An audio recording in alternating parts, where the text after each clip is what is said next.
Hi, I'm BJ, and this is the Arcane Alienist Podcast.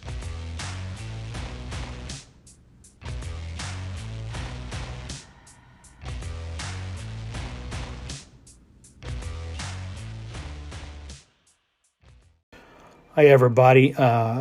In this episode, I've got a couple of calls coming up. One from Jason Connerly of the Nerds RPG Variety Cast, and one from Joe Richter of the Hindsightless podcast. So we will do those calls, and then we'll do a summary of my latest Old School Essentials campaign game.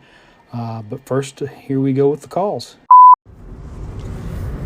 Hey, just wanted to call in to let you know that I really enjoyed your latest episode. And yeah, there's definitely something about VTTs. That lock feature Fantasy Grounds has is pretty neat. I've got Fantasy Grounds. In fact, I have an unlimited account or whatever for Fantasy Grounds, whatever the top tier one. Although I didn't do Fantasy Grounds 2, so maybe I need to upgrade to Fantasy Grounds 2. But I had the top tier for the older Fantasy Grounds. But I was already familiar with Roll20, and I do all homebrew stuff. I don't buy anything. I don't buy any game books. I don't buy any modules. I don't buy any of that stuff. So, since I already knew Roll20, I never really bothered to mess with Fantasy Grounds. But it sounds like Fantasy Grounds has some pretty neat features. So, I'll have to investigate that. Thank you for pointing that out. Hi, Jason. Thanks for the call. Yeah, I think I pretty much enjoy Fantasy Grounds. I kind of bought into it early. We're up to Fantasy Grounds Unity, which is the newest version. So if you want the latest version, you're going to have to... I got a discount on it because I was an active Fantasy Grounds user, but I don't know if that's still the case. But I found it's worth it. It's what's allowed Fantasy Grounds to adopt some of the stuff that Roll20 has traditionally had an advantage on it with the dynamic lighting and line of sight and things like that. So... about the only thing it doesn't do that I think I really enjoy about Roll20 is the ping feature on the virtual table on the map, where anyone can say, look right here, and they click on a spot on the map, and you get a little, that little circle that radiates out so you can draw attention to it. I mean, it's not like they just, you can't function without it, but yeah, I've really enjoyed Fantasy Grounds. For my 5th edition stuff, of course, I just have the modules, and it slides right in, and it's all integrated, and I don't have to do much. For the Old School Essentials, we've had to kind of build the set. Fortunately, as I mentioned on the podcast before, a friend of mine helped build the basic structure of it. But we're basing it off what they call the core RPG. So Fantasy Grounds has a generic thing that you can use if there's not a module that's already been created for a specific role-playing game. You can do it in there, and it has your standard polyhedral dice plus fudge dice. You couldn't bring in any of the funky DCC dice, but I'm assuming if you want to do that, you're going to play DCC, which I think there's a module for. But yeah, we've used it pretty well. We've used it for 5th edition D&D, 2nd edition D&D, and Traveler and Rollmaster, and all those you get the full benefit of the automation. If you use something in the core RPG, you don't get the automation, so we're still having to roll the dice in the chat box and then hand tick off hit points and things like that, versus in something that's been designed as a module with all the bells and whistles. It kind of does all that for you automatically. You pull the D20 off your where it says attack on your character sheet, and you drag and drop it onto the virtual tabletop on top of the monster's token, and it automatically rolls and determines the attack, and then if it's successful, you drop the damage die on top of them, and it rolls, and it applies the damage automatically to that monster's hit point. So the automated features are really cool if you're working with a set where the publisher has worked with someone to build in, again, all the full use of the features. But it's still good enough. I mean, all my players are familiar with it, that even though we're using this more stripped-down version for our Old School Essentials game, it's still working pretty well for us for a virtual tabletop. And so, yeah, I really enjoy Fantasy Grounds. I know it seems like a big investment up front, but then once you bought it, it's yours. You don't have to pay a monthly or an annual membership or subscription fee. Once you buy content, it's yours. So, yeah, I've enjoyed it, although, I also enjoyed playing on Roll20 and other VTTs.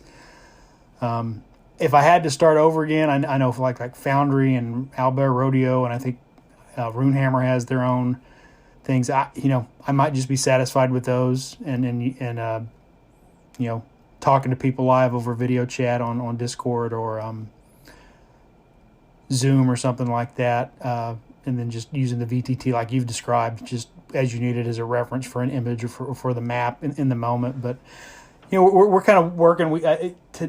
In the session I'm about to describe tonight, we went back to using our cameras so that not everybody's just staring at the Fantasy Grounds tabletop the whole time, where we can look at each other and see each other's expressions and things like that. And I enjoyed it. I'll wait to hear from my players and see if they enjoyed it or how they preferred it. But I thought that went pretty well. So we are slowly pacing ourselves and getting used to using Fantasy Grounds combined with Discord for our Mythic World of Urd Old School Essentials game. But I've been using it for, like I said, those other games for quite a while now and enjoying it. So anyway, thanks for the call. Yo, BJ, awesome call-in show, dude. I didn't know that DCC was based on 3.5. That's very intriguing to me. I like that because I am not a big fan of Vancian Magic either, man.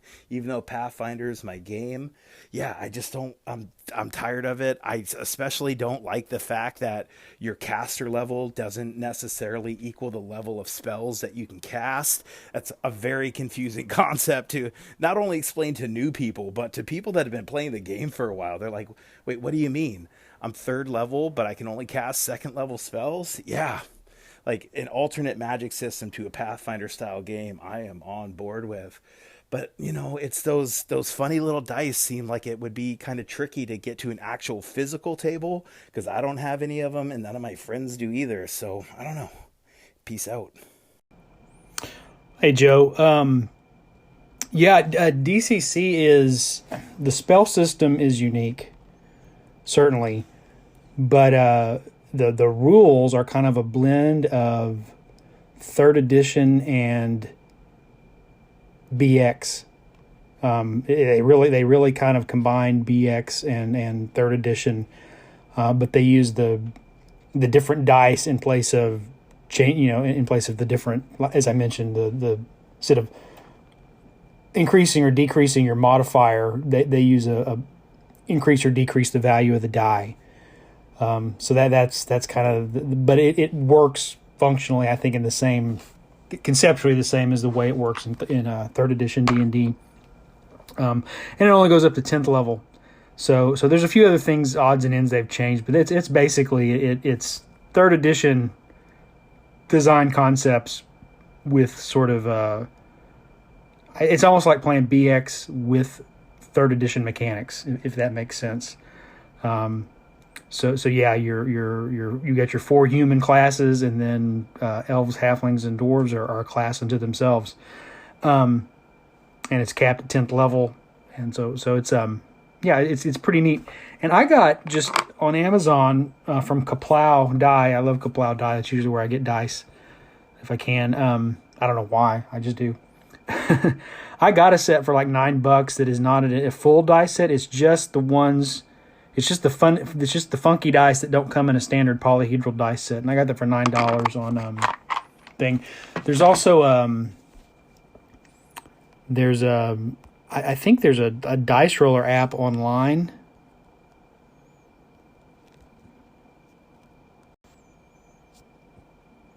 It's purplesorcerer.com, and it is it's got some online tools for Dungeon Crawl Classics, including a dice roller. So if you don't actually have the physical dice, you can go there and do it there with just on your phone, or have the web browser open on your computer, or whatever you're doing when you play. So yeah, it's not that hard to get used to the funny dice, I think, once you've got them and you understand the rules of Dungeon Crawl Classics. Anyway, yeah, man.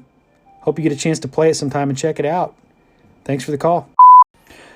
So again, that was Jason Connerly of the Nerds RPG Variety Cast and Joe Richter of the Hindsightless podcast. Be sure and check out both of their podcasts. They're very entertaining. and I always enjoy getting calls from them and listening to their podcast. So check out their work. And once again, guys, I want to thank both of you for the calls. And now we will get to our game summary. Okay, well, it's just been about an hour since we wrapped up on my latest Old School Essentials game set in the Mythic World of Urd. And, well, what happened here? Let's see. So when last we left off, they had basically defeated and driven out the goblins and hobgoblins in the forest. They still have some bugbears to deal with from the goblinoid faction, but they had mostly dealt with the goblins and hobgoblins who were sharing this cave complex. They managed to rescue a few human prisoners while they were at it. So that's where we left off last time. So here we go. In this session, we kind of did a little bit of downtime and just kind of catching up on what's happened, and then they set off on another adventure. But so they got the kobolds who were occupying the dwarven mine to relocate to the goblins' caves while they continue to try to find these kobolds' lost queen. Hegel, who is the sole surviving kobold, the last surviving kobold of the group that kind of disobeyed their leader's orders and went to help these guys deal with the kobolds. Hegel's the only one left alive. He decides he's going to stick around with the party, and Roderick, who is the paladin of the group, is going to take Hegel on as a retainer and try to reform him. You know, kobolds are not the most evil things in the world, but they're not good guys either. So he's going to try to he's made his mission to sort of teach Hegel a better way, a civilized way of being, I guess. And so what I did, since kobolds, what I'm doing here, since kobolds aren't really, retainers are typically built like player characters, just of a lower level. He's a kobold, so for all intents and purposes, he's a halfling with dark vision or infravision. So that's how we're doing him. So, okay, so they go back to the keep and the canopies, and they're greeted more as heroes this time. They've kind of made a name for themselves, and everybody's kind of happy to see they've returned with some people that they rescued, and that they've kind of broken the back of the goblins in that are occupying the forest. Although there's still some cleanup to be done. So they take a week off to rest and take care of business. Celestina, everybody's leveled up, so Celestina needs a week to get a new spell studied up and placed in her spell book. So she goes to the Archwizard's tower there, Oliver, and he kind of helps her out. And Harold also has this giant Tuatara lizard that they've captured that he had a vendetta against. Now he's decided he's going to make it a mount. So he spends the week basically taming the Tuatara so that it tolerates his presence, and then eventually he's able to, after a few tries, he's able to at least use it as a mount. It's not like a war horse. He can't order it to fight or anything, but it'll let him sit on its back with a saddle and ride around. The rest of the party, while this is going, also get their own mounts. So everybody gets a horse, except, of course, for Dolly, the dwarf, and Hegel, the kobold. They get ponies. The party's also, over the course of the last couple of adventures, managed to get so much coinage that it's starting to weigh them down. They're encumbered. So the guild hall and the keep here there's two parts to it. It's kind of a trade post, and then there's an inner bailey where the Castellan lives. But there's these merchants guilds kind of run the trade post. They've got a bank where people can deposit stuff. They don't withdraw. If they deposit and don't withdraw it too often, it's free. But if they withdraw early and start taking money out, they get charged a fee.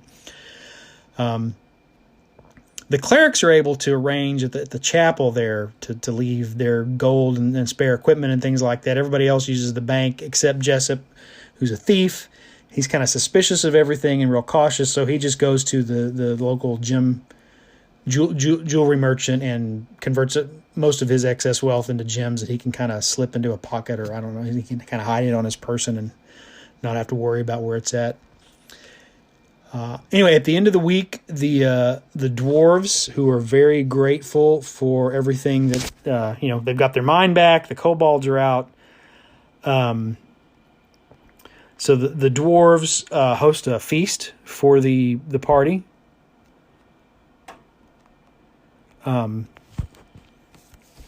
And to honor them, there's strong ale and lots of food and raucous music, and they bring in these minstrels that are kind of used to playing for the Castellan and his guests. So they start playing these light tunes. The dwarves are instantly angry, start throwing things at them, stomping their feet, pounding on the table till they get more of a lively, kind of body raucous music going on. All the male dwarves want to dance with Dolly. Dolly has grown up in this human village to the south. She's not been around a lot of other dwarves. They're all kind of lined up to dance with her and get to know her. Maravik, the elf, who is the Castellan's advisor, he's not a party member. He's the Castellan's advisor, who they've met once before, is also there, and he asked for a report out of what happened. He offers them condolences because they lost 2 party members, but he also offers them a new mission. What he tells them is that several days ago, the Castellans sent a group of scouts up the road, the tradeway, to scout the way in preparation to march on the orcs that have been raiding there. But none of the scouts returned. And a couple days later, a few of their horses wandered back to the keep, but no sign of the soldiers that he sent. So he wants to employ the party to investigate. So they negotiate for a certain amount of fee, and the next day they set out. So first they go up to the dwarves' mine because the dwarves are starting to relocate there. They leave their mounts there for safekeeping so they can walk through the woods over to where the tradeway is and then investigate there. They turn up the tradeway, start walking north. They come to this stretch of road that's lined with boulders and these sort of low bluffs. It'd be easy enough to carl up with a little bit of care on top of either side, these bluffs and rocks on either side of the road. It seems like an ideal place for an ambush. So, Hedemar and Roderick kind of continue to ease up the road, and then 3 of the party members, which are Celestina, along with her retainer, Dominique, and Hidemar's retainer, what is that guy's name? I forgot this NPC's name. Volker. He's like a lower level cleric who's Hidemar's retainer. They kind of go up on the western side, and the rest of the group goes up on the eastern side. Up on this eastern side, overlooking the road, they see that there are 6 orcs with bows lying in wait, and they've already noticed and kind of starting to draw down on Roderick and Hedemar. On the western side, there's nothing up there, but the 3 party members that go up there can see what's about to happen. Anyway, so over on the other side, they kind of Dolly, the dwarf, she kind of rushes in for straight up fight, melee fight. Everybody else opens fire. They've got firearms at this point, but they don't use them. It didn't use them in this fight. They just use bows and slings. But they shoot, and the fight breaks out on this kind of ridge overlooking the road on the east side. The people on the west side are kind of scrambling to kind of figure out how to get into position to help. And the paladin and the cleric that are down in the road, as soon as the fight breaks out, 2 more orcs kind of jump out of the bushes on the road, but they immediately realize that these are these are undead. They're not regular orcs. So these things just come, they're slavering and growling with this real bestial kind of thing, and they charge. They kind of lope forward on all fours and just fierce and animal like. And it turns out that they're both ghouls. They're orcs. The bodies are orcs, but they're ghouls. So they both dive at Hedemar and one of them manages to scratch him, and he fails to save and is paralyzed. So this group that's kind of on the west side of the road, they manage to scramble down the rocks, and Celestina has a wand of paralyzation. She manages to hit She shoots it at the ghouls. One of them makes a save, one of them doesn't, so she freezes one of them in place. The one that doesn't make it save turns on her, and by the time we get kind of back and forth through a couple of rounds of combat, he's paralyzed her and Dominique, her retainer, who's a fighter. But meanwhile, on the east side of the road up on that ridge, they make pretty short work of those orcs who managed to make all their morale checks despite pretty much getting beat up on by the rest of the party. So in the end, you've got 3 party members in the road paralyzed by a ghoul. One of the ghouls themselves are paralyzed, and the party is able to kind of focus on the remaining ghoul and kill it. And then the one that is itself paralyzed, they can pretty much put it down. Celestina makes a knowledge check and is able to tell them that ghouls, in this setting, ghouls are dead bodies that have been possessed by a demon. Last time they encountered a gnoll, and of course sorted out that gnolls are just these mutated animals possessed by a demon. So between these two and the spiders way back in the old tower, this is the 3rd time they've encountered something that has to do with chaos, bleeding into the world and causing something. So then they go to search the other orcs, and these aren't even orcs; they're humans. They've got on orc battle masks. Remember, I think I've brought this up a couple times, the idea that orcs in the Mythic World of Urd wear masks. So these humans have basically used face paint to change the color of their skin and then put on fake orc masks and have disguised themselves as orcs. So you've got fake orcs and you've got real orc bodies that have been somehow become ghouls, but no kind of ordinary orcs about. So here's a new mystery for them to have to solve. So they're still trying to figure out. You remember the hobgoblin captain had also told them to inquire with the orcs. They traded the they had given them the kobold queen, and as part of their trading prisoners back and forth. But they gave no indication that the orcs might not actually be orcs. So what's going on? Why are these humans disguised as orcs? Are there really not any orcs around? Are there some orcs and humans working together because they're orc bodies that have been turned into ghouls? So we got another mystery to solve. While they continue to search for the Kobold Queen and sort out why were the goblins making gunpowder? So they've still got the bugbears in their stockpile of barrels of gunpowder somewhere that they've still got to deal with. But right now they're focused on the orcs. So I think the campaign is going really well. It was a good session. Not a whole lot happened. I mean, we established a lot of stuff through role playing and interaction with NPCs in town, and then we really just had the one fight. But it kind of opens up the key to this next arc of the campaign. So again, I thought it went really well. Was really happy with it, and we will play again in a couple of weeks. Next Friday, I've got my 5th edition Storm King's Thunder, which I'm going to have mentioned before. I'm going to start reporting out on again, and then 2 weeks from tonight, we'll pick back up again with this campaign in the Mythic World of Urd using old school essentials. So, thanks for listening. I appreciate all the listeners out there. I excuse me. I also thanks to my players for having a fun session tonight. And again, thanks to Jason and Joe for their calls earlier. So that's it for this episode. You guys take care out there, and I'll be back. And that's it for this episode of The Arcane Alienist. I want to thank Dave Bone for the cover art that I use for the episodes. Check out ironseer.com. And the music is Come and Get It by Scott Holmes Music. Thank you for listening. Give me a call sometime through the Anchor app or at the Anchor website, and I'll be back in the future with another episode.